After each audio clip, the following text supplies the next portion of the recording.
بسم اللہ الرحمن الرحیم۔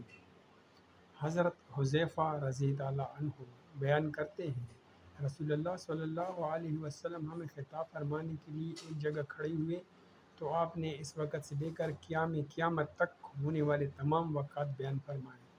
یاد رکھنے والوں نے اسے یاد رکھا اور بھولنے والے نے اسے بھلا دیا، اور میرے یہ ساتھی اس سے خوب آگاہ ہیں۔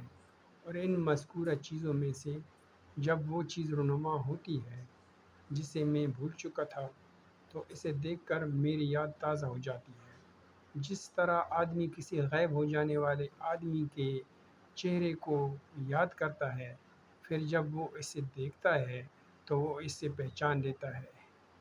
متفق علیہ۔